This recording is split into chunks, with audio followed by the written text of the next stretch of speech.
Уважаемые коллеги, Dear colleagues, I would also like to welcome guests of our summit, African leaders and heads of countries presiding over the G20, Organization of Islamic Cooperation, and the Caribbean Community. I would like to extend gratitude to the President of the South African Republic for the organization of such a representative forum.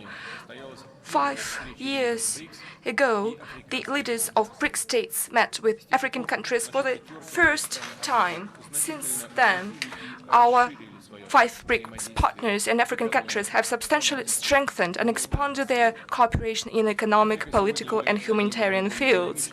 Today, Africa is one of the most vibrant regions of the world. According to the UN estimates, by 2050, the population of the continent will account for 2.5 billion people. The level of urbanization is growing.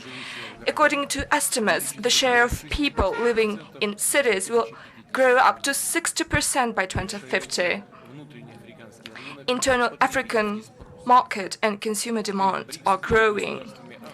BRICS states and African countries are confronted with similar development challenges. In 2015, the UFA summit saw the adoption of a large-scale BRICS strategy for economic partnership.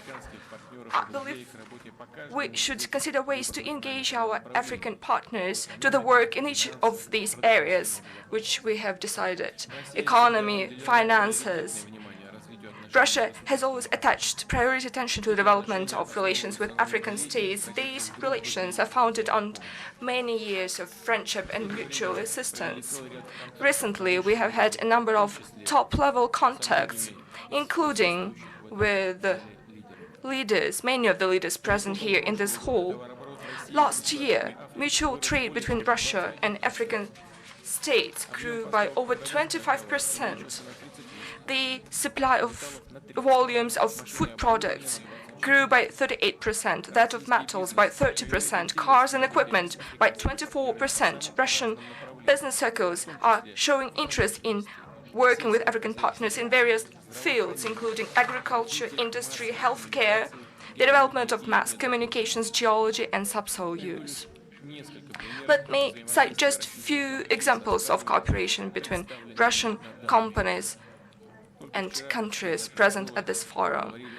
Just yesterday, we discussed with the President of Angola our joint work carried out by Angolan companies and Alrosa company that is developing diamond-filled Katoka, which accounts for 6% of global diamond production. In Burundi, a joint venture has been set up to produce light equipment, including for the purposes of export to Eastern Africa. In Senegal, projects are being implemented in the area of agriculture. Poultry processing and fish processing plants are being built.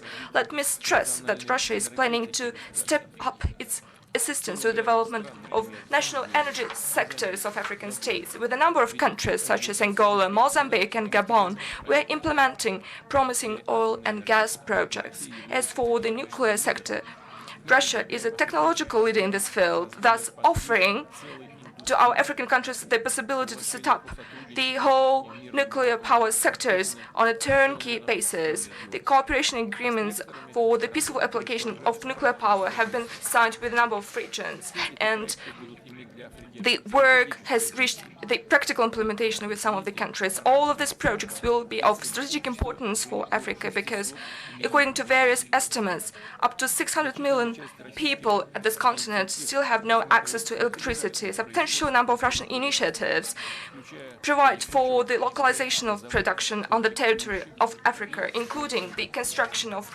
spare parts and the construction of assembly facilities.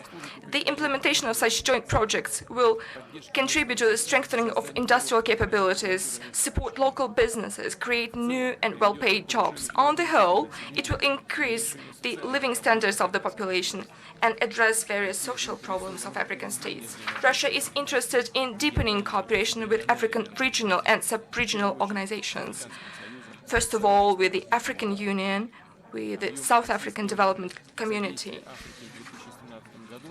In 2017, Russia's assistance to Africa exceeded $1 billion. Russia's contribution into the World Food Programme Fund is growing.